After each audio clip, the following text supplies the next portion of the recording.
Folks, so you've checked out the other videos on college savings. I'm breaking this down further into each kind of bucket to understand it better on what they do. So we talked about IUL and how to save in that.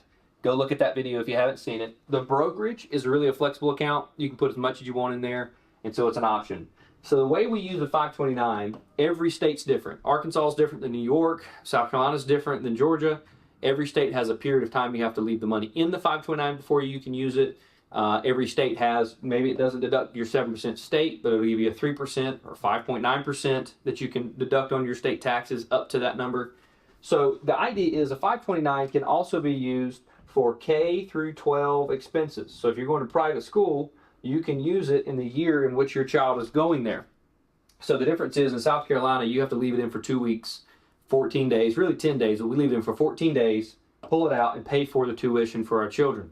So I'm not using it to deduct all 7% for me personally, but we do this functionality, and we can save a little bit in that. We can overfund it and not use all of it, but the point is you can use it in the short term to pay for K-12. So that's a functionality now to help with the 7%. Now, if your kid's not in private school and that doesn't matter to you, then you can invest, let's call it a couple grand a year, into a 529 for each kid if you want, and that's going to reduce your taxes by a little bit. The idea in a 529, if you don't use all the money, it has to be used for college expenses or college-related expenses, but if you don't use all the money, you can roll it over to that child's Roth in the future up to $30,000. So you can move it, but if you have 100 grand in there, then we have too much money to then transfer to that child.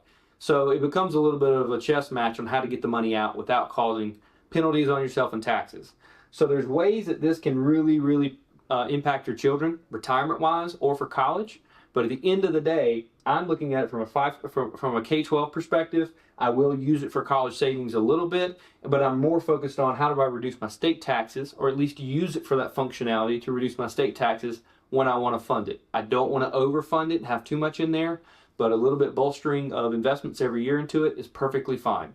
So that's just some functionalities of a 529. It's great for grandparents to write gifts into, or to give birthday money into, or inheritance into to benefit the child, whether, again, that's in retirement or for their college. So it's a great way for you to prepare for your kids' future.